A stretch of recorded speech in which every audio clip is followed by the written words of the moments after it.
If you need to record a podcast remotely, Riverside.fm is the place to do it. Alex and I have been making Two Dudes Watch Cartoons remotely across states, pretty much across the continental U.S. for 3 years now. We've tried several things, and this is what works best, honestly. Zoom turned out terrible. We used a couple other ones that we paid for that turned out terrible. You're looking at the interface right now. I think I'm doing the screen record correctly. Riverside has made doing this podcast as easy as possible. Riverside FM. Head to the link in our bio to get started. That's riverside.fm. Today. Hey, watch this episode on YouTube. Two dudes watch cartoons. Two dudes watch cartoons. Two dudes watch cartoons. Two dudes watch cartoons. Yeah. Welcome back to another episode of Two Dudes. Oh, you're gonna go. Yeah, let me go do it real quick. All right. Welcome back to another episode of Two Dudes Watch Cartoons. My name is Evan, and Alex is currently not in his chair because he's turning off his AC, and he's coming back right now, and I'm still going on the intro. My name is Evan. Wow. And my name is Alex, and I'm back. And today, did you tell him anything? I was gone. You did? Okay. I just vamped for a little bit. Okay. Today, we're covering a classic. This is something near and dear to my heart. I'm a big old Pokemon fan. We're covering Pokemon, the first movie, Mewtwo Strikes Back. Now, my first question out of the gate for you, Evan, is it not so cocky to call your movie Pokemon the first movie? Like you're calling it, I'm going to have a few, calling your shot? That's not even my concern. My concern is that it's so confusing. Yeah. Whether I look up Pokemon the first movie, which is how you'll find it. If you're looking for it on streaming services, to locate the right one, you want to look up Pokemon the first movie. But then the subtitle has another subheader, one? which is Mewtwo Strikes Back. There's a title card that does not say the first movie within the movie, and it says Mewtwo Strikes Back, which then also makes me think. Then it almost alludes to a first strike, and it makes me think of another 90s movie, Jackie Chan's First Strike. But this is very confusing to me now, and I imagine it was at the time. Listen, I think in America it was called Pokemon the first movie. Yeah. I think in Japan it was called Pokemon Mewtwo Strikes Back. Okay. Because if you think about it, one of the things we're going to discuss here shortly is the Japanese and the American one are different. In the American one, he's not really striking back too much. Like, he's really the instigator more than anything. Yeah. So they were like, we can't call it that. It's just called Pokemon the first movie. It kind of gives me Empire Strikes Back. Was Empire Strikes Back the first Star Wars movie? No. It's A New Hope. Okay. That's what throws me off. You know what I mean? Star Wars and Pokemon, you're relating the series too much? No, because of the Strikes Back. I think it's the second one. It implies, that there was a first strike. Anyways. No, I get what you're saying. Okay, so first off, Evan, I've been collecting Pokemon since the ripe age of like 4 or 5. What is your relationship to the franchise? Yeah, so this movie came out in 1998. Yeah. I want to say Pokemon itself hit the U.S. in 96 or 97. It was when I was about first grade, which would make sense if you were in kindergarten. I remember collecting / stealing Japanese Pokemon cards from a kid on my bus before U.S. American ones came out. I will say the first game I played was Red. The first version I owned. And I played probably through the DS one that had Lucario. Diamond and Pearl. I haven't revisited it since. Haven't revisited. Very fond memories in my heart. Near this and is dear. good. This is better than I thought, if I'm being honest. I didn't even know you had that much history with it. I knew you had a little history. I have played every single Pokemon game. I've watched the anime sporadically throughout the years. Sure. I'm just all in on Pokemon. So for me, But this you want to know how near and dear? Right here in my desk. what do you got? I think maybe it's It wasn't as ready as you thought it was. It wasn't readily as available as you thought. It's a Mewtwo card from back in the day. Oh, look at that. What's the thing? What's the shit they do? I don't know. Yeah. When they pull it out of the booster packs? That is what they do. Oh my God. So a couple of years ago, before this might have been pre-pandemic, but I remember Pokemon cards were getting hot again as like collectible items, like ones you can invest in. I bought this shiny Lugia card. Whoa. For too much money, and I planned to resell it and haven't gotten around to it. Well, I think you're actually in luck 4 years. because the Pokemon drawing card phase has not died down by any means. So Yeah. I think it has not, that wasn't a spike by any means. Yeah. It's a whole thing, though, where you have to get them graded. You got to get it. And I looked it up, and the Primo grading service in itself costs hundreds of dollars to do. So It's all a money fucking grub. Yep. And you know who's to thank for the revival of Pokemon cards being cool? YouTube? I don't know. Who? Logan Paul. It's so annoying. I know. It was so annoying. It's like, I hate him, but I love Pokemon. So I occasionally, like when I'm bored or in near one, will buy just a random pack of Pokemon cards and I'll just pull them. I'll sniff them. I'll get that good high off those cards. And then I just keep them, or I keep the cool ones sometimes around. I don't have one near me. Like you had yours readily available. Good. But I have a Gengar statue that sometimes is in the back. It's not there right now. I got a Pokemon Blue little cube, which if you can see, that was my first video game, and I've just never looked back. I've been playing every Pokemon game. My mom says Pokemon helped me learn how to read. Like that's how young I was when I was playing. So to me, like this was, I'm not even trying to exaggerate. Like this was the blockbuster event of my life as a kid. Like, okay, it was massive. It was huge, Evan. It Tie-in was so marketing, huge. McDonald's, kids meals, everything, dude. They were on Pop-Tarts. It's hard to explain. The craze that Pokemon was back then, if you just weren't there, it was everywhere. Like even my mom could probably name you 10 different Pokemon, and she's never touched the thing in her life. Just like tangentially through me and my brother, I guarantee she could name 5 Pokemon off the top of her head. Yeah. Remember this, with the movie premiere, they would give out Mew Pokemon cards that were glossy, hieroglyph card. Oh, Evan, And you want to know you the thought it would sick have thing? value, but it didn't understand marketing and promotions back then. It was essentially worthless. But as a kid, you were like, this is my most valuable possession. Evan, I had 3. I feel like I saw the movie multiple times in theaters, and then I don't know how I obtained a third one, but I remember like in my sleeve of cards, I had boom, boom, boom in the top. I was like, I got the 3 fucking Mews. Probably I think it was around the time when this movie came out, was the McDonald's Happy Meal, which was like a shiny Pokeball that opened up and had a little gold. It had a tiny Pokeball that literally medallion. felt at the time like what you would imagine a Pokeball.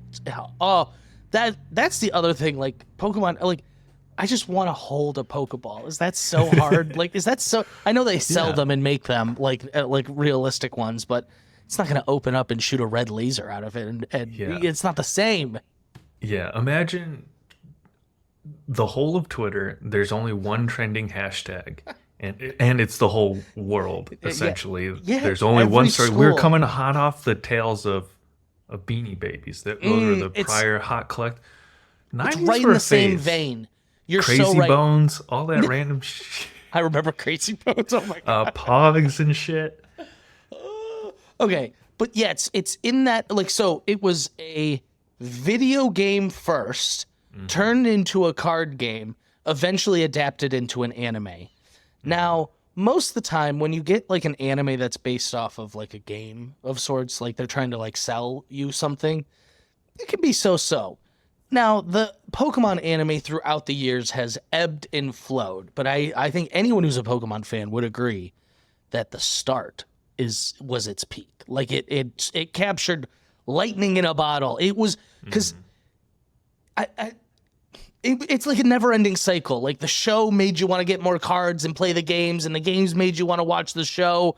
It was an endless feedback that they were prying on children's love of collecting things. They told you there's 151 of them, and they were like, you got to get them all. And I was like, fuck yeah, I got to get them all. Pokemon Pokédex book of the first 150. Loved it. Yeah. Loved it. But so, yeah, this movie came out, and I was like, oh my God. Like, I don't, like, it was time. I don't know how to describe it. It was an event before events. And quick impression, movie holds up. Fucking hell yeah.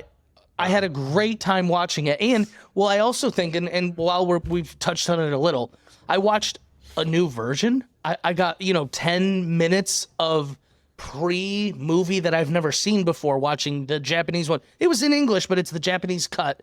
But I had such a great time rewatching this. I thought it held up very well, in my opinion. I mean, it's not perfect by any means. You can tell there's some parts of it that the people making the TV show weren't involved with the movie, but very nitpicky stuff. The overall vibe of the movie was, very pleasant, in my opinion. I enjoyed rewatching it. So, according to Wikipedia, at least, it is considered a box office success worldwide. It's gotta be.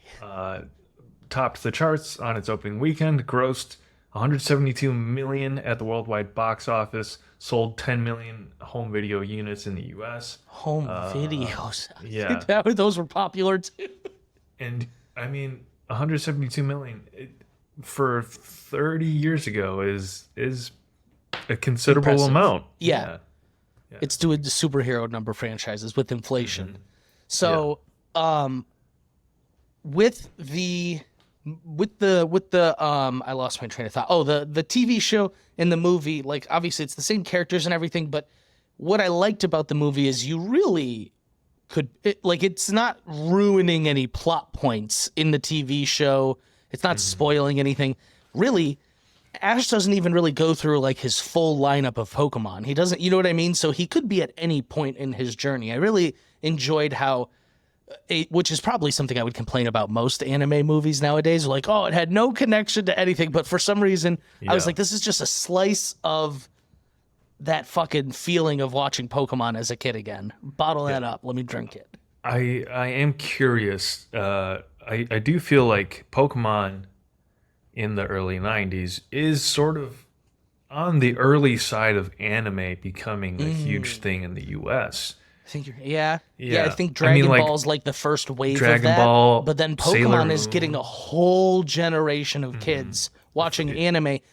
There's times I don't even classify it as anime. Like I have it. It was a Saturday morning cartoon. It was it was a Saturday morning cartoon. It's so different to me, but it is anime, and it's got all the classic anime tropes. Brock is a little bit of a perv, which is so anime. Like horny. Yeah. He's a little too horny. He has, although it is one of my favorite funny lines of the thing. It said right at the beginning, they get the. It's like the Obi-Wan Princess Leia message. And he goes, wow, she's small, but she's cute. Like, what are you talking about, dude? From a programming executive's standpoint, anime probably seemed like a never-ending well. It's like 100 episodes a season. Fucking sign me up. You're so right. They're like, wait, how many episodes do you already have? We just got to get English voices over them? Yeah, we can do that. Oh, they're like, it's already made? Yeah. Oh, you're so right. That's so funny. It was, because it is, especially in those early days of anime, the seasons are so long, like compared to American television. Yeah.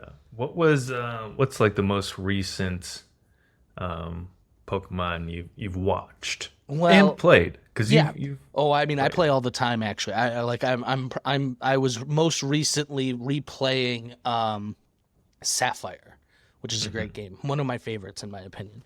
So on the Game Boy Advance, I got an old Game Boy Advance that I just sit around and play sometimes.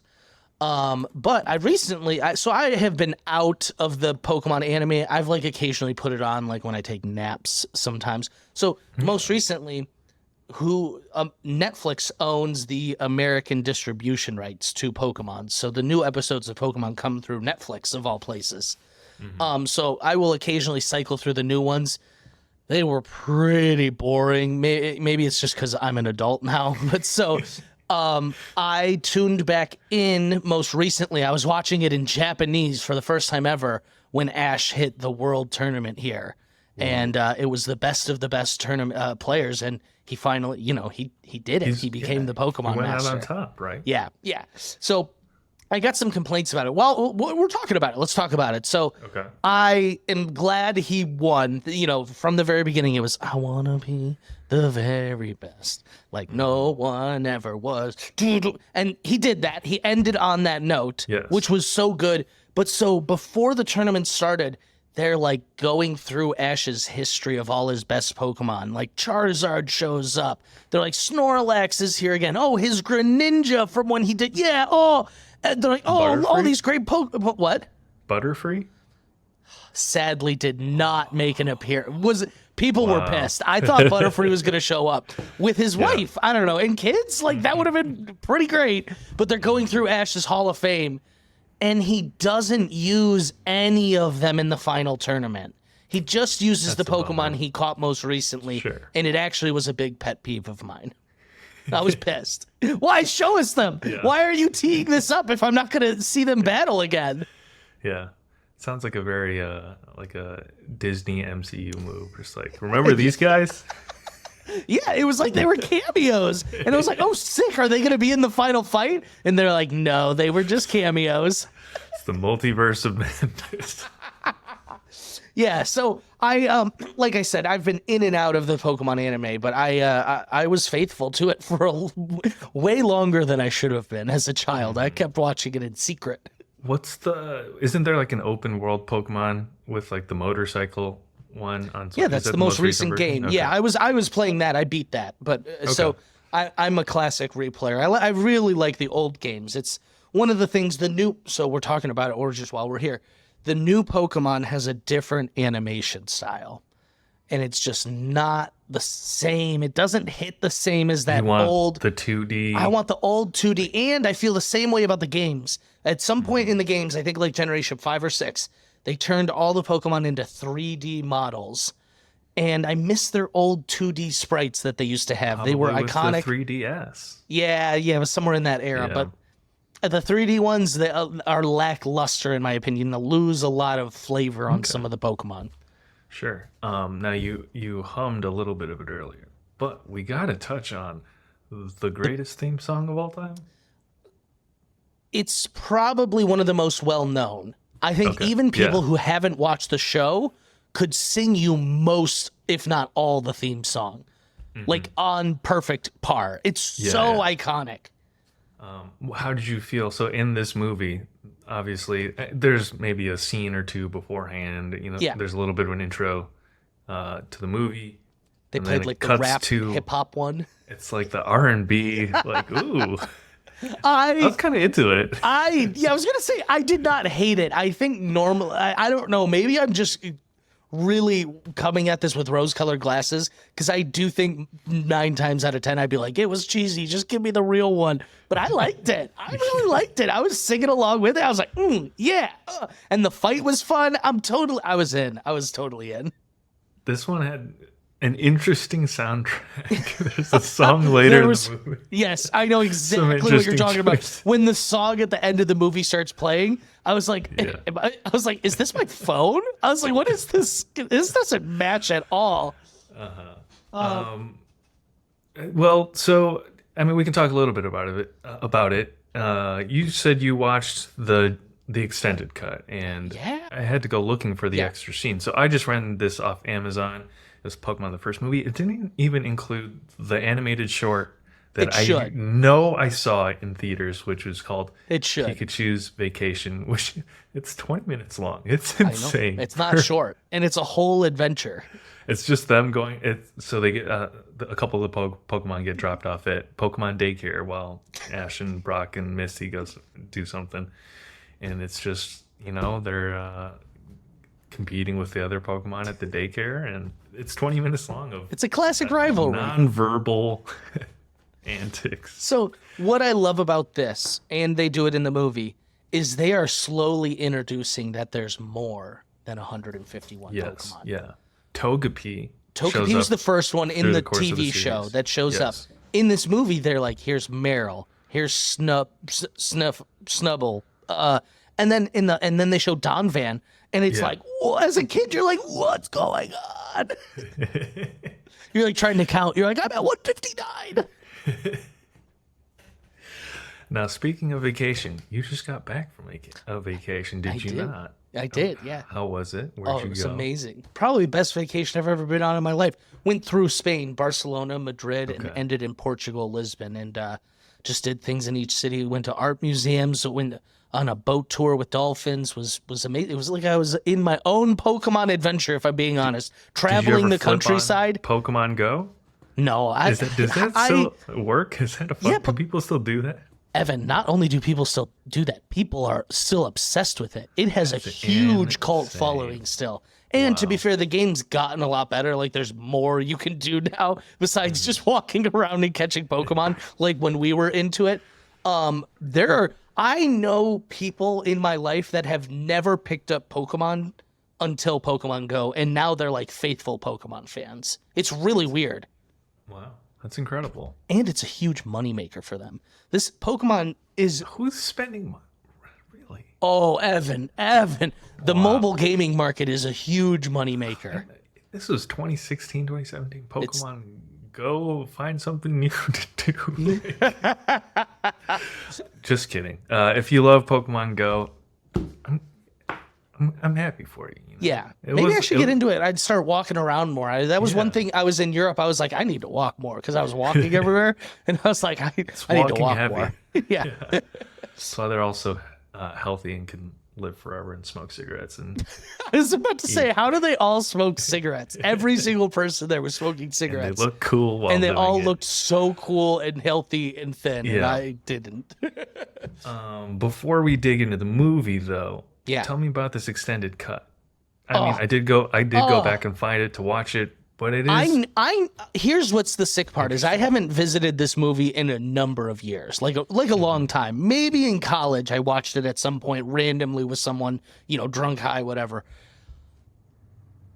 I knew instantly that I had never seen any of this before. Like I texted you right away and I was like, something's wrong. But I was like, I don't know why. I thought I was watching a different movie. I don't know. But so it starts off with the people that are experimenting on Mewtwo, with them trouncing through the jungle, trying to find a very, like Jurassic Park style. They're trying to find the DNA of Mew to create the clone.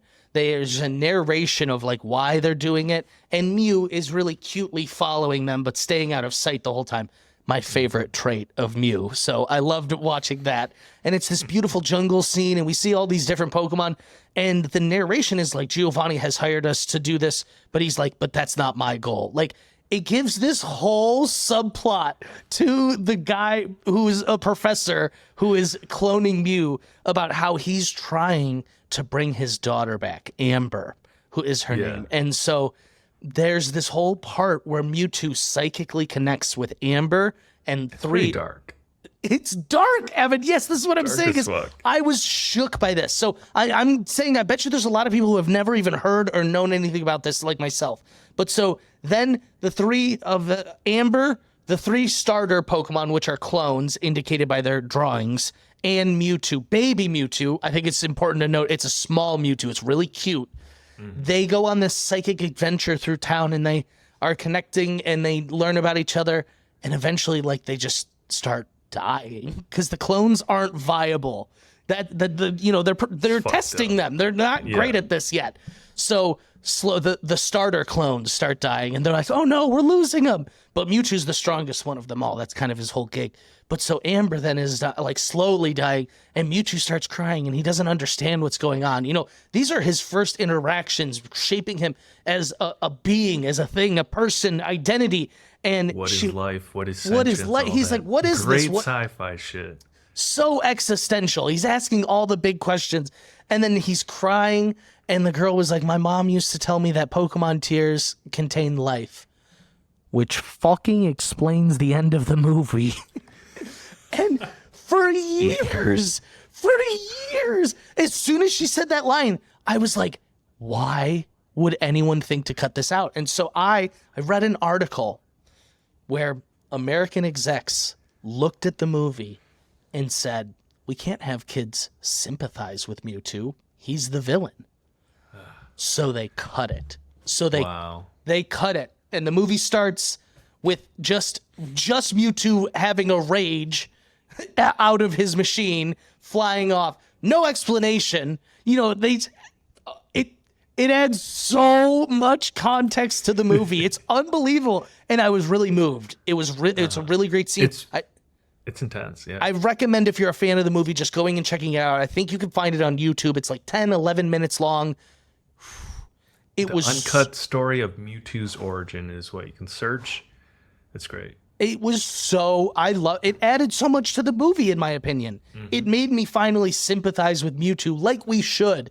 And what was also fucked up is, like, Mew's known this whole thing's been going on since the jump. He's been watching, just kind of watching. I don't understand Mew's game. And this is why they did it, is they didn't want people being like, about their villain and hero. It was just a benevolent force. Yeah, I think that's what they're going for, is he doesn't intervene unless he really has to. But that's the opening. And then we get to the original movie. They're coming up on, there's a picnic, and Ash is like, I'm starving. I haven't eaten since breakfast. One thing I will say is the movie's hilarious, objectively. There's so many funny lines throughout the whole movie. And it doesn't matter if it's like an intense moment, a down moment, they will throw the goofiest shit at you. Do you have any lines that you stick out to you just off the top of your head? I got a couple if you don't remember. No, I was kind of half watching while I was working, but I did want to say about the extended cut scene. Oh, yeah. Okay. The Amber clone is called Amber 2. Oh. Fucked up. Amber 2, Squirtle 2, Charmander 2. It gave me Full Metal Alchemist vibes. Is it one of the first? It's one of the first couple episodes where Nina, the dog clone shit. Yeah, of the daughter. I just recently it's pretty dark. It's dark, dude. It's so but they thought American audiences couldn't handle it, so they cut it. Here's the thing, I still don't think it worked, because I have the American executives' decision. I see. Of not wanting us to sympathize with Mewtwo, because you do by the end, and I have like this vague recollection of like Mewtwo is pretty fucking badass by the end of this movie. By the end of the movie, with him. Even Mewtwo. as like a 7-year-old. So they did a bad job of that. That's what it's supposed Warner to be. Brothers is in the state it's in now. They make bad decisions. Started in '98. So then it goes into the movie we all know and love and saw it in theaters. Mewtwo's fucking robot armor suit is so fucking cool. When he's taken on when Giovanni has him just being a gym leader, unbeatable. It's really fun to watch, because we get a clip of Gary, his rival, sending in 2 Pokemon against him, and Mewtwo just fucking tanks him. Just as any anime fan, you love a character when you're like, man, they're overpowered. How are they gonna do this? You know what I mean? And that is Mewtwo. Yeah. What the fuck was Giovanni's accent? Did you notice? Yeah, it is. It's like half committing to an English accent, but not really. I remember as a kid thinking he had an accent, but you're right. It's like not really. It's very, very scantily there. Mm-hmm. And maybe it's just because I'm 30 now, but he just does not sound menacing whatsoever. He sounded scary as a kid. He sounds like a dweeb. He was Evan's like, I could beat up Giovanni. I really think I could. Him. Yeah. But so yeah, he's with Giovanni, and then he fucking bounces from there when he realizes Giovanni's just using him. The one thing Giovanni did like such a heel turn. He was like, "We could be partners," and then like a couple months later, he's like, "No, you work for me, you idiot." Whoa, dude! Obviously, that's not what you sold him on. Like really bad business tactics. One thing that maybe it's a minor critique of the movie. I think the immediate jump from the Mewtwo intro sequence to there's the picnic scene, and then essentially the mysterious best trainer in the world is like the very next scene, summoning all these trainers. Like, okay, I know that's Mewtwo. Yeah, they're not hiding These it. back-to-back scenes are not They're not creating dressing any it up at suspense all. whatsoever. So if I had a note as a Warner Brothers executive, maybe spread those scenes out a little Maybe you bit. cut the scene. Ready? I think we fixed it right here. The scene of Mewtwo fleeing Giovanni, you leave for a flashback. So you think Flashback in the middle of the movie. So you think it's Giovanni, and then you realize it's actually been Mewtwo this whole time. And he's like, "I betrayed that idiot, that dweeb." That's great. I'm gonna cut the movie that way And make it, on be YouTube. like, I think it'll be so much better. You got to include the intro because the intro's sick. Yeah, but I see what I see what you're pitching. But I love once again. So they get the invite.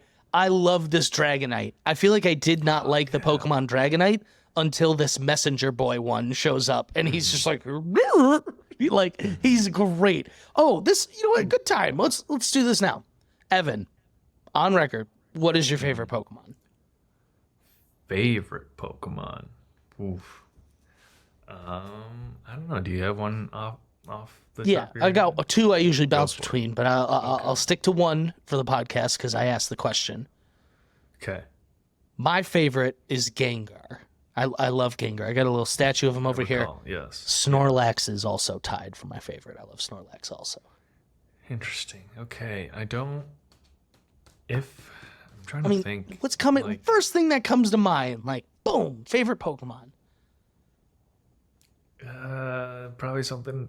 It might be Mewtwo. Mewtwo's fucking badass. That's great. Yeah, no, that's a great answer. I take Love that. playing him you in like Smash. Mewtwo? Oh, he is fun in Smash. Do He's you like very fun in Mewtwo more Smash. than Mew? Yeah, because you never get to use Mew for anything. Oh, I love Mew. That's kind of the mystique of Mew. I've only had one in a game ever, and you have to catch it via like cheating. So it's like I think Mewtwo, because of these movies, he's like such a compelling character. He's got a backstory. He's got motivations. He's got this deep contemplation of what life and is sentience and are. birth and Also, they've really milked this one storyline because there's Mewtwo Strikes Back, the '98 movie that we all saw. Netflix redid it. There's a 3D-ized version. And also, this is essentially the plot of Detective Pikachu. Like, granted, they sub out Ash for justice. You're so right. You're so right. And I'm sure they'll hit it again sometime soon. But it's a great story. It's a so I great don't blame them. storyline. So yeah, Mewtwo invites all the best trainers to an island, but then also creates a storm to be like, only the best of the best can come. Also, so the movie starts with him fighting maybe another trainer, the guy with the Don fan. And even in love it. Pikachu's Vacation, we have Ash's Charizard back. If I remember correctly, at some point, Ash parted ways with Charizard, did he not? Charizard stays, In the and midst of the helps show. a valley of Charizards do his thing. What's great about Charizard, and we get hints of it in this movie, is Ash is not high enough of a trainer to actually control Charizard. Charizard's unruly and will do whatever it wants. And it kind of makes a really fun dynamic. And I honestly think it's like why I love Charizard. I think I would have only liked Charizard instead of loving Charizard if we didn't get this rendition of him who's always like not doing what Ash says. Would you say the Netflix series continues those sorts of characterizations for other Pokemon outside of Pikachu, or not really? Yeah. Because there was like Squirtle, who had Squirtle Squad. Squirtle's the Squirtle Squad. So when they're like cheering up Togepi They in the all have beginning, personalities. I loved Squirtle tries like to make the funny face and it looks scary, and Bulbasaur's like the caretaker, like it was in the show. So yeah, I would say in the newer anime they still give characteristics to most of the team. Not all of the team usually will get like he had a Gengar and a Dragonite this last one. They had big personalities. You really knew what they were like. Okay. Random thought. Maybe design-wise, Infernape is probably my favorite Pokemon. Oh, Infernape's great. You do love the Sun Goku. Chinese folklore. Yeah. That whole design. Infernape is one of the better fire starters too. I really like that. Okay, that's a good one. I'll take that. I will take that pick.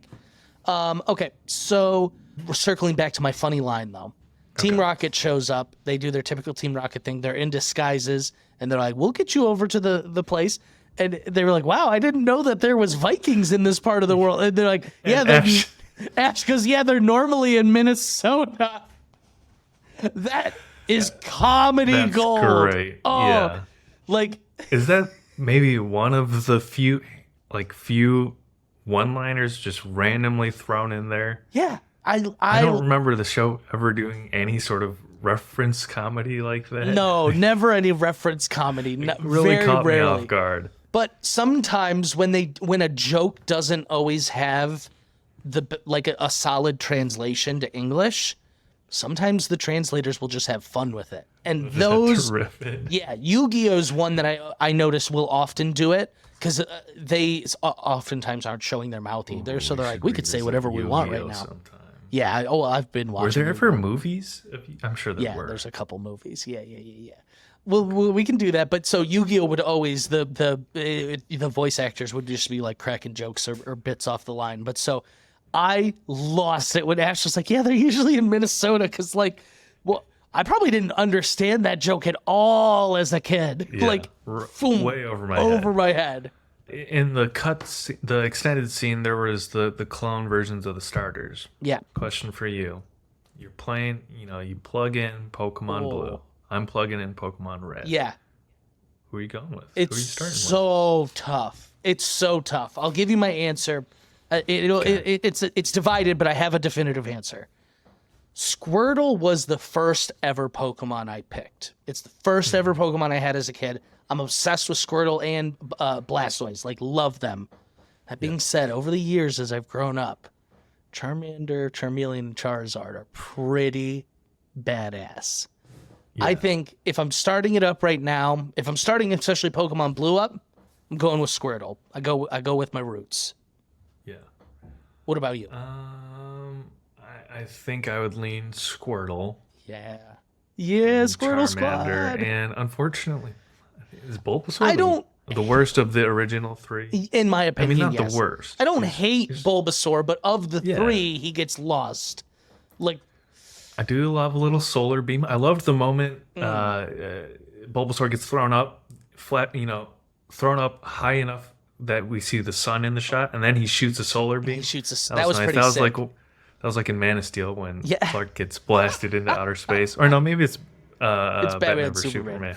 Yeah. He recharges by the sun. It's great. It is totally. I feel like the anime will oftentimes make me like Pokemon more than I do just from the games. Ash's Bulbasaur, I love a lot more than just a regular old Bulbasaur. Yes, agree.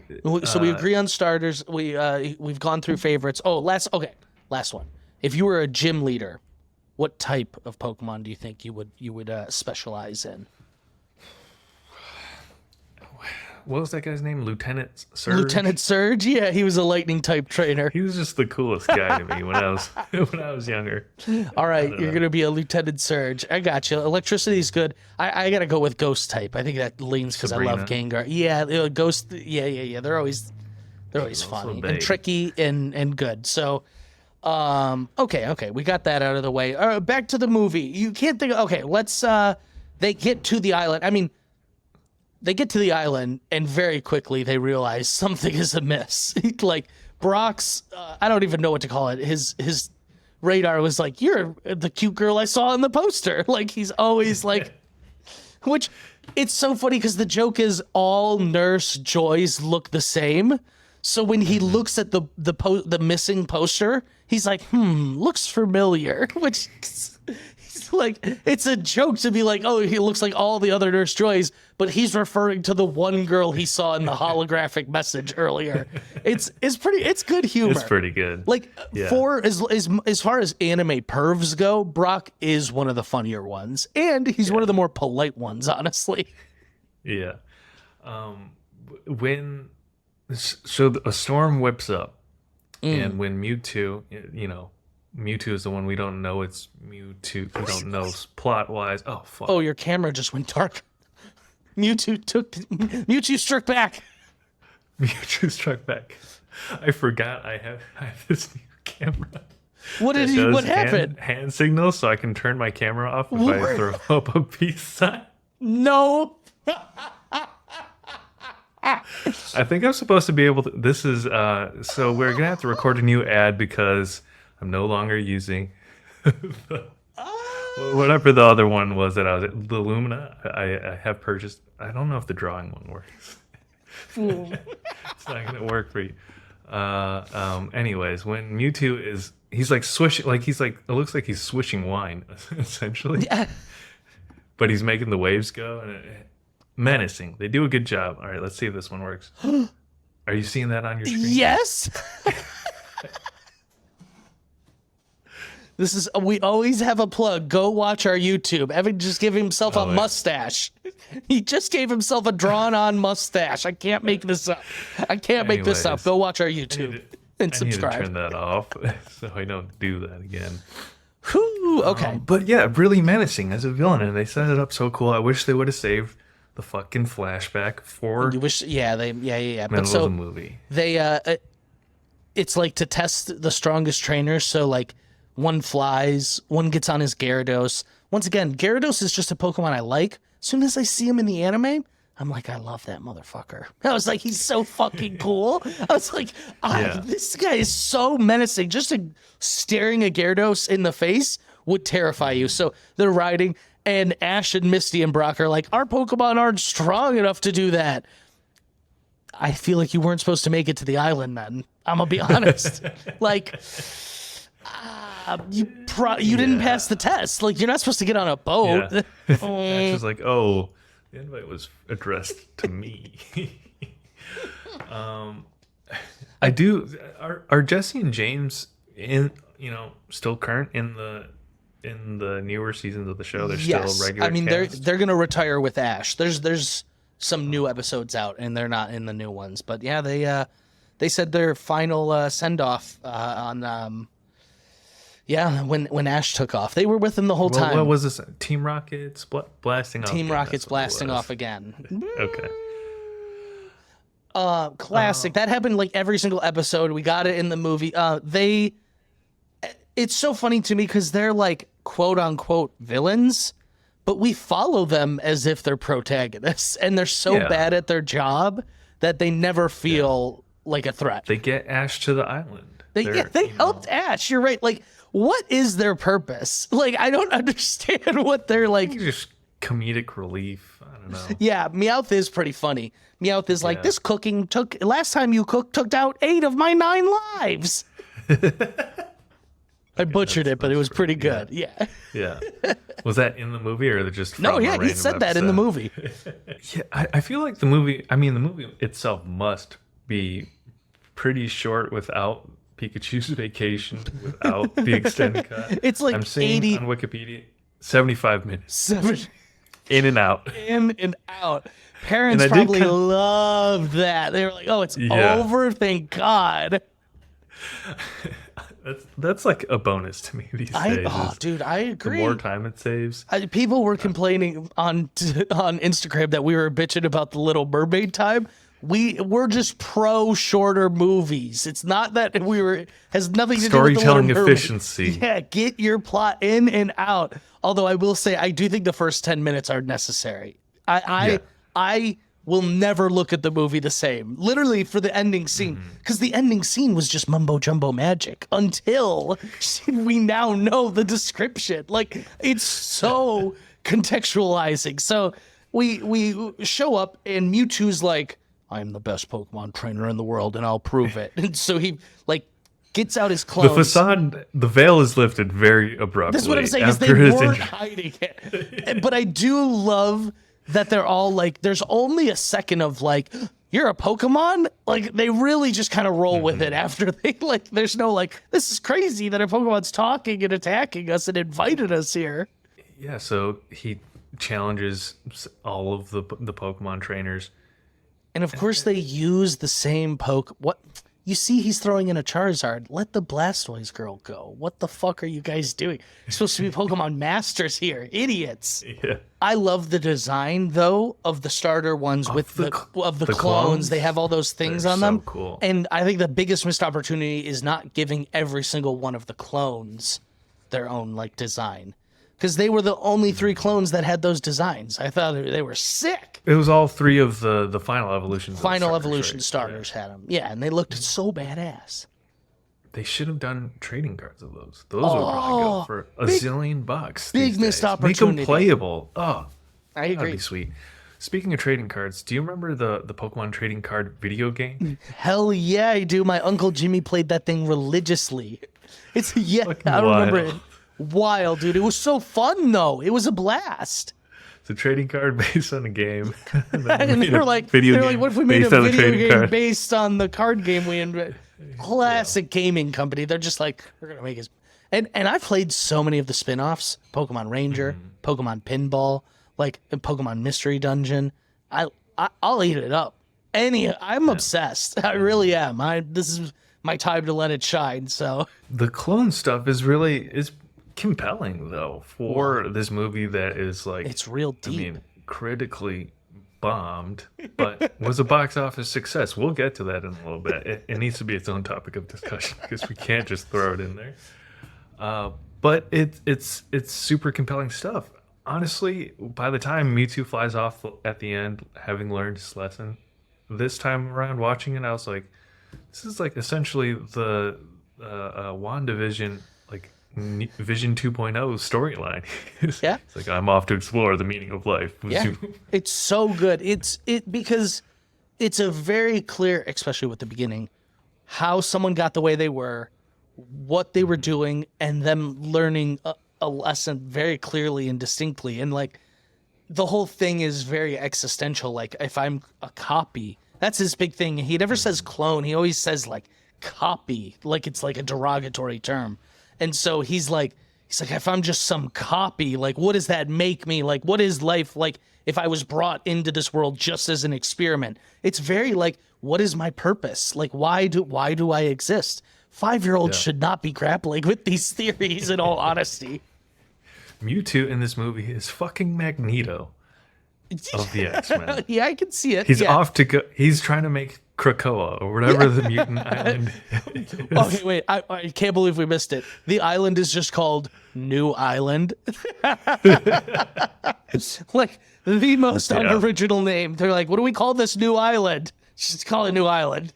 A lot of these names, thinking back, Lieutenant Surge, Brock, The Rock, Rock, Misty, Gym Leader. Yeah. like Mist Water. Which of the trio is your favorite character? I kind of found Ash grating. What? Not grating, but like a little annoying. So Misty, I guess. Misty's your favorite. What was Misty's backstory? She was like the youngest of 7 or some shit. Youngest of, I think she has 2 older sisters. They run the gym.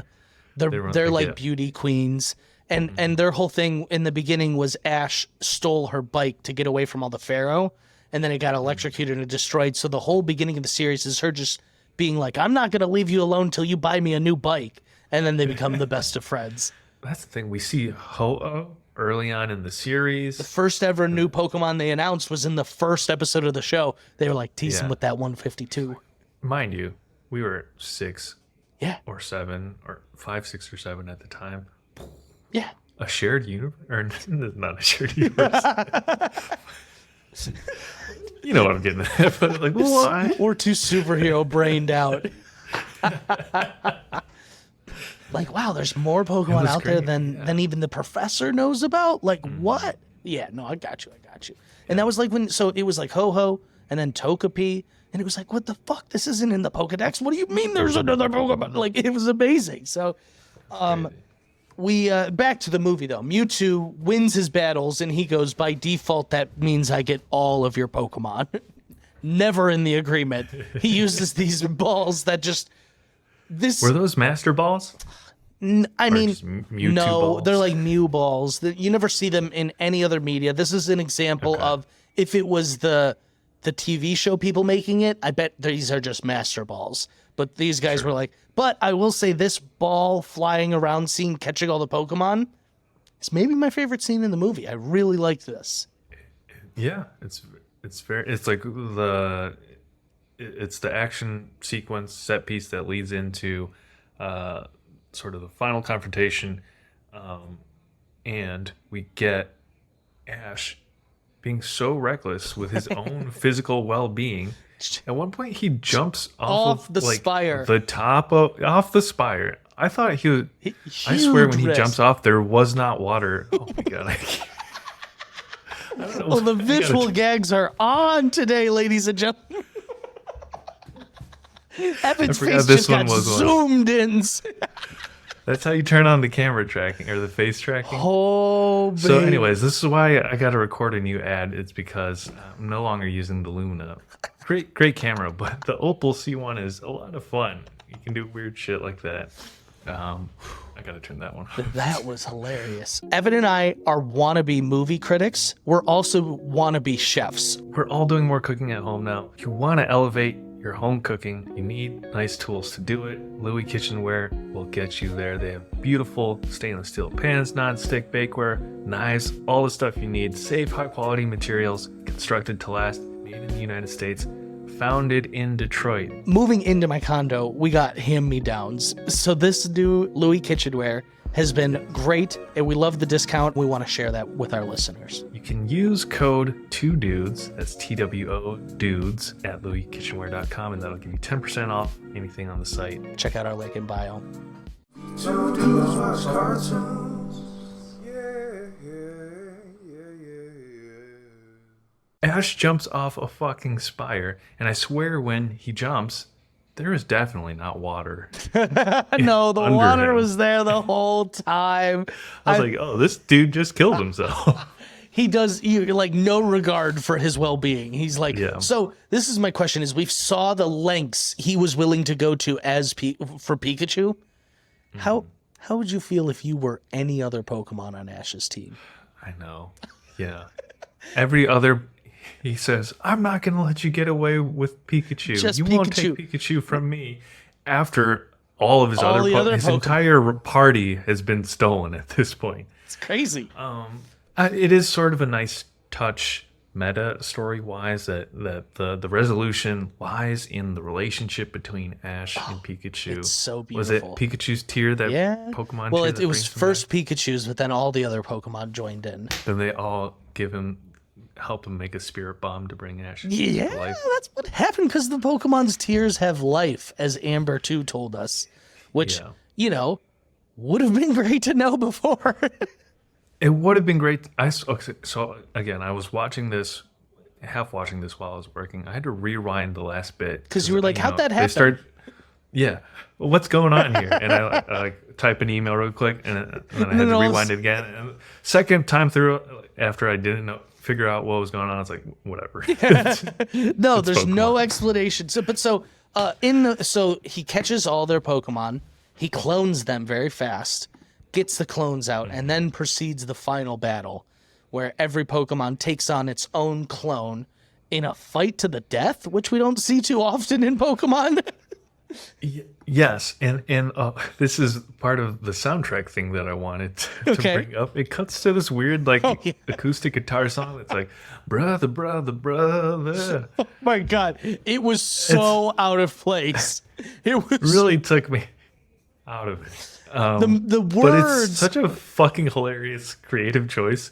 This is 1998, a movie for My brother, 6-year-olds. brother. No, it was it's like, yeah, It's like I don't want to there's fight. like these my We Are the brother. World songs in it. Yeah. Oh, that is so funny because I literally was like, "What is this song?" I thought it was not part of the movie. I thought it was something separate because And it then it, also like, sort comes of out at a right- weird time too. Like, it's hard to describe. the peak of the action, Yeah. and then like right after that too, it sort of just goes right into like Pokemon battle music again, or not battle music, but it's like intense film score. Interest. I'm gonna look up the soundtrack. You're like, who decided this? So, Yeah. but then this battle, one thing I love about this is all the clones are fighting each other. Not a single one of them are using like flamethrower, thunderbolt, ice beam. just fucking They're grappling. all just grappling each other and smacking each other. The Pikachu slap battle is so it's like, in retrospect, I was like moved to tears as a child, but watching it now, I was like, this is pretty funny. I just googled Pokemon the first movie soundtrack. Okay. Just gonna run through some names on here for you. Aaron Carter, No. Christina Aguilera. What? I don't know if this is a famous person, but it seems familiar. Billy Piper, NSYNC, 98 Degrees, What? Vitamin C. As we go on, we remember. Let's see what else we got. That's a crazy soundtrack. But Pokemon's always had this kind of. They're making songs with like Katy Perry and Post Malone now. Yes, Britney Spears, Bewitched. I can't think of the Bewitched song, but I know. Yeah, It's it's like a huge escaping me. 90s Is it song. at the end? Maybe, I don't know. I think it's the end credit song. What the fuck? Yeah, that's a pretty star-studded musical. Stacked. This is like I said though, they have people making songs that are unrelated to Pokemon, but they just have like a Pokemon cover on them now, and they're like, you got to put Pikachu in your music video. But so yeah, they're fighting each other to the death. Ash is like, no. Oh, there's a funny scene when Ash comes up with all the clones out of the smog, and he's like, I'm gonna take you on myself, and he just goes and tries to punch Mewtwo. Like, dog, what? You can't even Oh, yeah. punch a Metapod. What are you thinking right now? He gets fucking caught in the middle, the blast between Mew and Mewtwo. And turns to I love- stone. I love the visuals. Is that what you're about to say? Yeah, I love this of the psychic bat. Yeah. Also, okay, the amount of like childhood fulfillment of seeing Mewtwo's fucking psychic ball realized in Super Smash Bros. Melee as a playable thing. You were like, So fucking. you're like, sweet. this is the only reason I play Mewtwo is to throw Yeah. these balls. Yeah. Not a great character to play. A little bit nerfed, but so fun for that reason alone. Oh, I forgot he turned to stone Yeah, as well. he turned to stone. I love when they're both in their psychic balls and they're just clashing with each other. It looks great. This final battles, the clone Pokemon aren't doing anything important, but the psychic battle is top notch. The final battle, though, he turns to stone, and like you said, it comes back to like Mewtwo can't comprehend that a trainer. He's like, you've enslaved these Pokemon. They're not your friends. You two can't comprehend. But you know what? Man, I was just making fun of Ash's punch earlier. Part of that was like, wow, he's not just sending the Pokemon at me. He's like willing to take me on himself to try to save the Pokemon. And like I said, they're all so moved by Pikachu and Ash's relationship that it moves them all to tears. C'est la vie is the Bewitched song. I think that's their big hit. Wow. Can't think of how it goes. It's an Irish girl group. But anyways, final battle, as far as it goes, 10 out of 10. I thought it was perfect. I loved it. Not that I've seen the anime series or the original, like the 90s seasons or episodes of it in a while, but it is very evident watching this movie, like that the jump in like quality and sort of like cinematography of the movie Yeah. is a little more fleshed out and there's more thought put into it, and I love that about, like, you get that with the Digimon movie, like seeing that jump as a kid is so cool to see it elevated like that. I agree. Like at the time, this was the best, Pokemon battle we've ever seen. There's probably better ones now, but like at the time, Sure. this was peak. And we're not done yet, but they follow it up with another banger of a movie. I almost thought we should do a double header. I was like, ooh, We'll cover Pokemon 2000 was fucking sweet. What are with these names? Pokemon, the first movie. Pokemon 2000. Like, super confusing. Gives you no frame of reference. Well, maybe that's the point. Is that it implies no beginning or like no time. I got you. No. Other than 2000. 2000 is dated. You can just sort of watch one. You don't have to watch them sequentially. Yeah. I guess. Okay. I mean, there's sort of plot elements that you need to know, but you don't need to know them. Yeah. I got you. Okay, so at the end here, the reason this battle is so great is because of the stakes. And then at the end, Mewtwo, it's really great. He was like, he asks Mew a question. Mew goes, Mew. And he goes, I see now that it's just so funny because he goes into this like monologue. He goes, after Mew just goes, Mew, he goes, I see now that the circumstances of one's birth don't actually equate. It is what you do with the gift of life that gives you meaning. And it was like, whoa, you got all that from what he said in that a little bit. It's literally the conversation between Vision and Vision 2.0 at the end of WandaVision. Yeah, okay, yeah, I can see it. I see the pitch. I mean, we've pretty much wrapped up. I guess the movie, the movie ends with Mewtwo fucking MIB Men in Black memory wiping all of them. This was interesting to me because I feel like this is such a way to be like, this never happened in the TV show.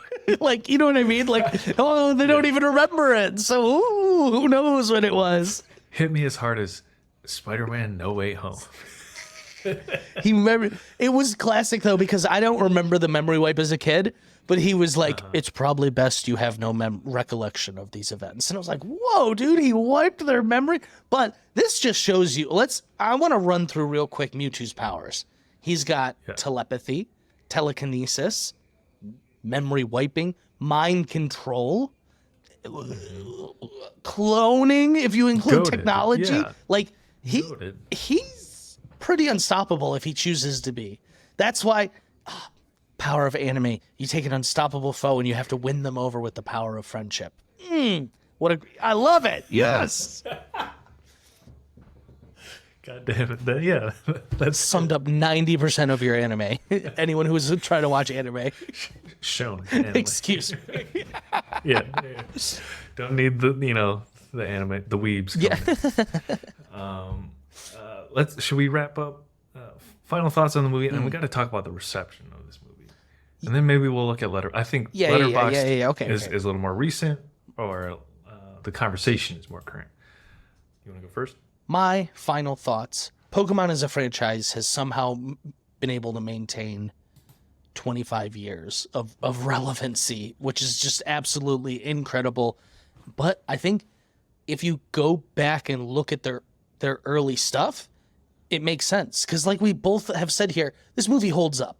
And now this is not something I'm watching, every year where I'm like, I got to do my annual first Pokemon movie watch. But like, I had a good time watching this. I had fond memories, loved just seeing the depictions of Pokemon. The old art style really brought me back. I enjoyed every bit of watching this movie, and I absolutely love that I got to see this secret scene after however many years of knowing this movie. Great. If you're just listening to this, go give it a rewatch. I didn't, but some people would probably be able to find it illegally online. But I wouldn't know for sure. I rented it on Amazon Prime for $4. Yep. But you want to get that good. You want it the beginning cut. It's so good. Yeah. True. What would you give it out of 5 stars on your own personal Letterboxd? Mostly nostalgia based, but I'm going to give it a 4 out of 5. I'll take it. Hell yeah. Yeah. I want to give it a 5 out of 5, but like it's not a perfect movie by any means. There's a lot that is not great with it. Yes, I would agree with that statement. It's not a perfect movie. There are plot structure or construction wise things could have paced better or whatever. 75 minutes. It's kind of like I had this thought. It kind of just felt like a long episode, and maybe that's because I didn't have the 20-minute animated short. There are things where looking at some of the early of the time reception makes sense if I were a parent going in to watch this random movie about a TV show that my kid's been fucking bugging me about. I get where they're coming from, but there's a lot of it still seems unfair. But that said, the central conflict is still compelling to me. It is, like I said, it's like the end of WandaVision. It's like X-Men. It's Mewtwo is just trying to protect his own people and fighting for his own being and his own Existence in the world. Existence. Yeah. I would give it, I would give it a 4 out of 5. Probably also, shaded through Nostalgia. the filter of nostalgia, but It's I my had a lot ranking. of fun rewatching. Fuck off. Start your own goddamn podcast. No, it is a lot of fun to like. At no point did I feel bored by this movie at all. It's so fun to revisit. I almost watched it 2 days in a row because we were supposed to do this just podcast as yesterday. Yeah, it's great. Mewtwo is a compelling character. Like, forget it, just Pokemon. Just is a compelling character. I think it is extremely well written, and I think you add that beginning 10 minutes, and it becomes all time. It becomes like an all-time character arc. Yeah. And I think this story, residents, that's maybe being too generous, but like the story has legs, or this plot has legs because they've redone it 3 times now. Like, they know there's it works, juice there. It's like a good sci-fi-ish story. So What would you do? 4 out of 5 stars for me. I'm going to ask you a hard question here. Sure. What would you do if you found out you were a clone and there was like an actual Evan Leon out there? This is the central conflict of Ben Reilly, a character we were talking about on the Spider-Verse podcast. I don't know, maybe. Do you try to get to know the original Evan, or do you just like? I would for sure be stalking the shit out of myself. You don't think? Well, if you're the clone, you 100%. imagine the other one would know. I actually think if I had gone 30 years, just had my birthday. If I've gone 30 years without knowing this, I think I just try to fucking ignore it and never go see the dude. Whatever. I would be too curious. You'd be too curious. I think Facebook stalk him a little. That's how it starts. Is he doing much better than me? Is he funnier than me? Yeah, that's an interesting dilemma. Yeah. I'll leave you and the audience with that. What's your first move? Probably Facebook stalking. You find out their name. Facebook stalking for sure. So 4 out of 5 stars for me. So I wanted, before we dig into let's do it. The Letterboxd reviews, we threw this movie out as a suggestion to each other, just as something sort of innocuous to watch, low stakes because it's 25 years old, and then I looked it up on Rotten Tomatoes, and I was like, okay, we have to do this. As it stands, the critic, and granted this is from 91 reviews, and I'm sure a lot of those are dated, and there's some like wonkiness with it, but the tomato meter score for Pokemon the first movie from 91 reviews is 16%. I can't, that might be the lowest score I've ever of a movie we've I've ever just covered. bumped I think into it was on the Rotten. Seth That's Rogen insane. Santa thing. I think that was the lowest one we'd ever covered before. This has to take the cake. I don't understand mathematically. Like, that means a lot of people were giving it zeros, I feel like. Probably. Also, there's this weird thing. So I don't know. It doesn't show you like individual. No, scores, I know, but like this is not a zero. It's not. If you go click into the reviews, you can like see all reviews of the critics, and a lot of them are rotten. And it shows you the original scores. A lot of these are from 2019, so I'm curious if like there was a big website update that like pulled in old reviews in Or if 2019 some or people whatever. were reviewing it years later. Yeah, I get what you mean. But why would they be reviewing it in 2019? Anyways. I don't know. Unless maybe maybe that's when the Netflix one came out, but why would they be reviewing this one? This is why I think it's they're pulled in from whatever old publications. This one, top critic Paul Tatar, I'm calling you out by name, for CNN.com. Oh, because there's no way this was written in 2019. Let me just read it to you. Pokemon the first movie is a dose of extremely low budget Japanimation. Excuse me, Paul Tatara? What the fuck? now I'm not laughing at the phrase, just to make it clear. You're right. There's no That's way that was so written in 2019. Profoundly racist. Yeah, there's no- but in a veiled 1990s kind of way. Not even veiled. The Japanimation. Yeah. Are you kidding? Yeah. He goes on Wow. to say, we're only more proficiently executed would rival Scooby-Doo as the most astounding work of art in the 20th century. Which, upon reflection, the 2000... Oh, I guess this probably would have been Scooby-Doo before. is critically acclaimed. I'm going to look up Paul Totaro on Stop. Twitter. See if he's on Evan's there. got beef now. 16 to me, though, is like so unreasonable. I don't understand how you watch this movie and you go, this is a 1 out of 10 star, or this is a 0 out of 10 stars. It is not low budget. God. Well, then this begs the question, are we just genuinely fully blinded by nostalgia? Like, is it a bad movie and we just are not actually seeing that? Is Paul right? Just kidding. Okay, let me read you another one. Yeah. This one says original score of 1 out of 4, so not even the same scale. Fucking Jeffrey M. Anderson. This is dated 2006. If you're over 10 years old, I have 4 words for you. See Princess Mononoke instead. While I like that sentiment, I feel like there is this thing where, I don't know, maybe... I think the conversation of film critique back in the day was probably much more narrow, and there wasn't an open forum for 2 schmucks like us to be talking about it on a podcast.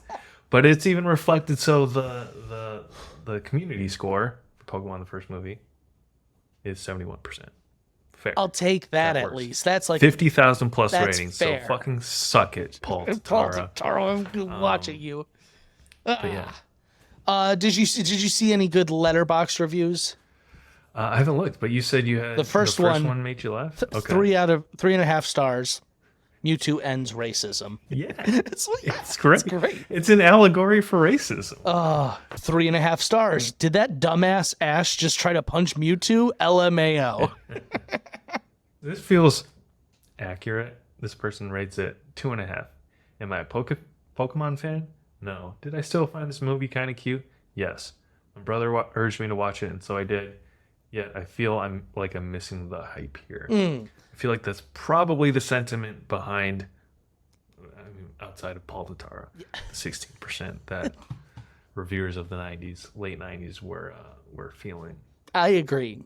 I think even if you were young and not into Pokemon, this would be a great introduction. Someone rated it 5 stars, much better than The Godfather.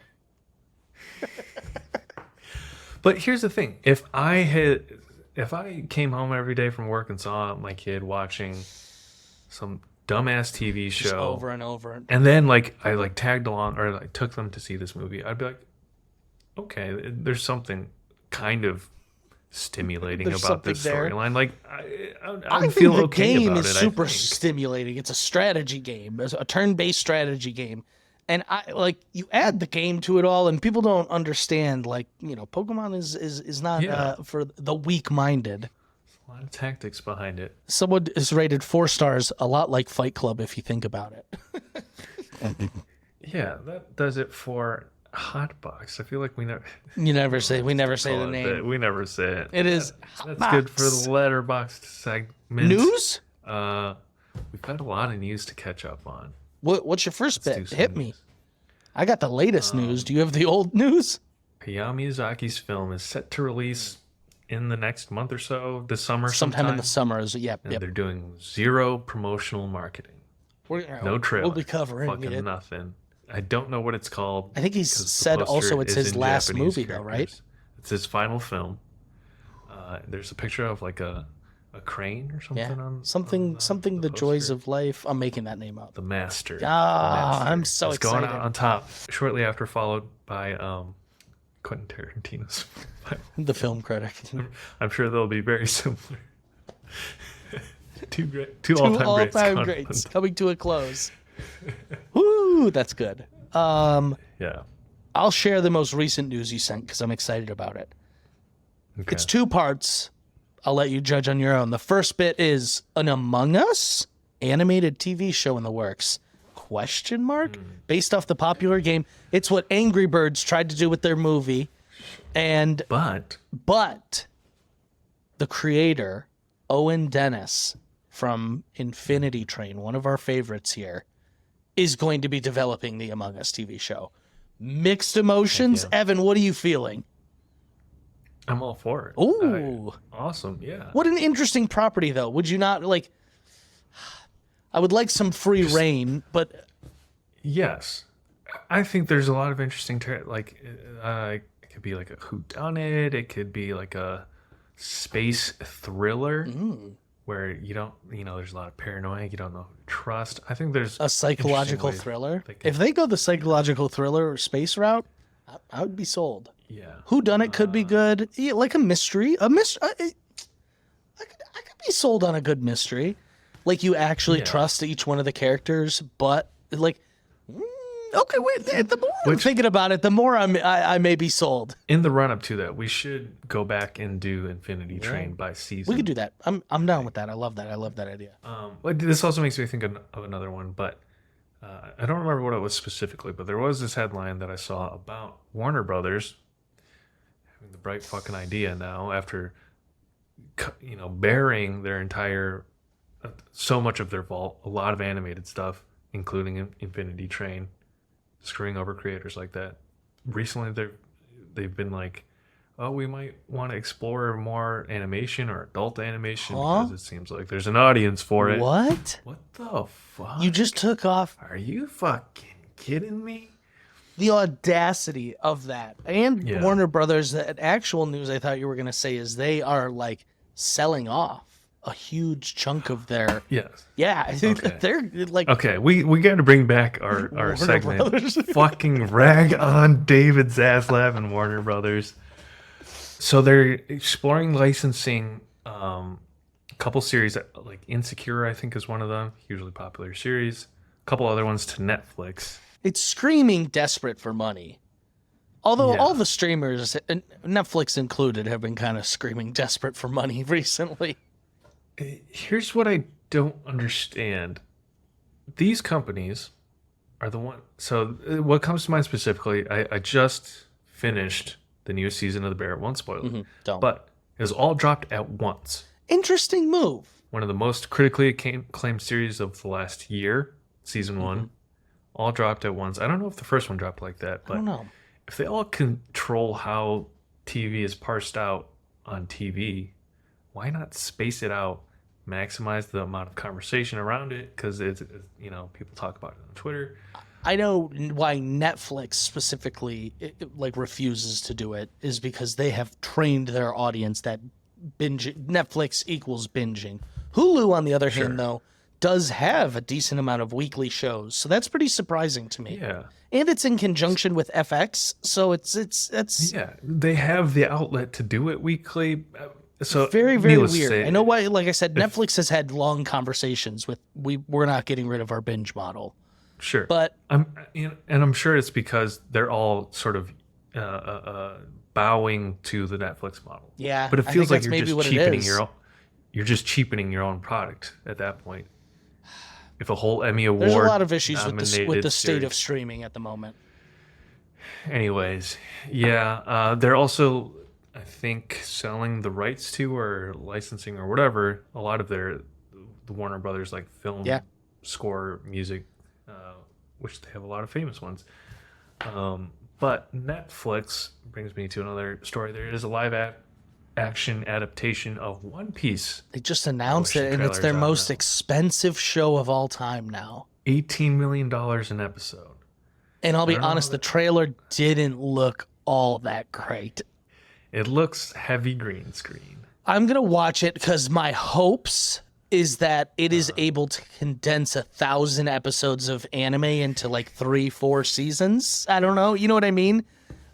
Because it is an anime I've actually tried to get into several times, but the daunting task, daunting task ahead of you of having to deal with 1,000 episodes really is a turnoff. It's really bad. Yeah.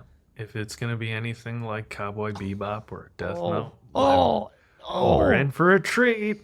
Yeah, that's my, and someone asked us recently, how do you guys feel about these live action animes? And it's I would love for one of them to be good, but the history of them is just god awful. Yeah, I will say, by the last couple episodes, I kind of enjoyed the Cowboy Bebop live action Maybe I need to adaptation revisit. for what it was. Yeah, maybe I need to wasn't, revisit. It wasn't I don't great, think I finished it. but I just like the cast chemistry. I in got there. you. I got you. One Piece, one of the most dense.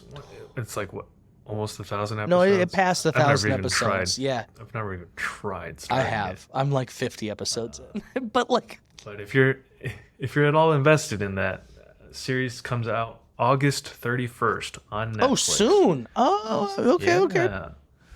And then marketing, I feel like, has picked up for the Avatar live action adaptation. We still haven't. I haven't seen anything though. Have you seen anything? We've seen stills.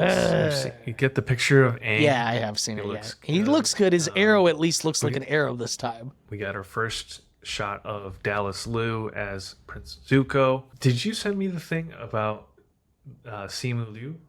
No. I saw on Twitter, people are saying, did he just hint that he might appear? Because he posted on his story, he was getting a bald cap put on. His caption to the story was, and then the Fire Nation attacked. No. So people are speculating. He's the I general. like this theory. No, he's not. I think people are speculating that he plays Iroh's son. Because the actor Death. is Appa from Convenience, who plays his dad. Oh, you're gonna make me cry. That would be nice. Wow. Oh, I'll cry. I'll sob. I'm gonna sob at his son anyways. It always gets me. Tears on the vine. Don't. That's not funny. No, Not right now. I don't know. Oh, that'd be fun though, because I love that show too, Kim's Convenience. What else you got? First clip of a new season with a new voice actor replacing Justin Roiland is Dan Stevens from Legion, the FX series, Beast from Beauty and the Beast. And so if you want a sample of what he sounds like as Justin Roiland's characters in that show, they're on Twitter. He's playing Corvo in Solar Opposites. Oh, a bunch of places announced they're skipping Hall H at San Diego Comic-Con. Yeah, what's that about? Is it the writer's strike? That was my only guess. I didn't actually read the article. I'm sorry. Seemed to upset a lot of Comic-Con people, but maybe it's healthy. I think, with the quality control taking in superhero movies and the like in the last couple years, that's a good thing. Okay, so the one we should talk about more on a DCE eulogy podcast is that James Gunn has found his Lois Lane and his Clark Kent. As of like an hour or two ago, not breaking news. As of this recording, yep. David Cornsweet, no idea, is playing Clark Kent / Superman. He was in a Netflix series called The Politician. It was Ben Platt's love interest in that. Okay. And then Rachel Brosnahan, Mrs. Maisel. Marvelous Mrs. Maisel. She's amazing in that show. She's amazing, and I think I'm going to have a hard time until I see her in the role. I'm just going to be thinking she's going to be doing, I'm Midge Maisel. I totally know what you're talking about. I'm like, are they going? A reporter for the Daily Planet. Are they going for the 1950s vibe? I was like, what vibe It's are a we period going? Yeah, I piece. was like, what vibe are we going for? I know exactly. I really need to hear her as Lois. She's a very capable actor, but until I see it, that's all I'm going to see in my head. And then, so Lex Luthor, the role of Lex Luthor is still up in the air. But apparently two frontrunners are both of the Skarsgård brothers. Alexander and Bill. How do you feel? I would love it. I actually think either one of them, I think they're great. Both play villains. One plays the most terrifying clown I've ever seen. And then Lucas Madsen. I actually think both of them would bring something a bit different to the role. And so I think either of them would kill it.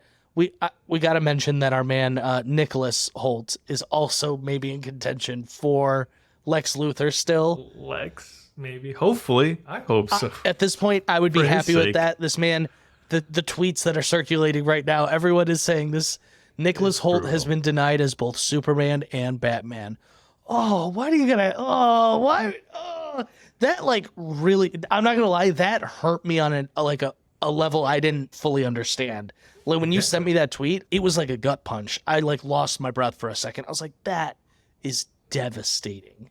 That's devastating because he has been in comic book I movies know. since 2010. He was Beast. He's and Hank McCoy in X-Men First Class, one of the better superhero movies of the last 15 years. I agree. One of the few that Haley actually enjoys. Oh, it's a good one. I love the She always X-Men says franchise. she though. never remembers it by name. But she's like, it's the one that's like in the 60s. I was like, okay, it's got to be X-Men First Class.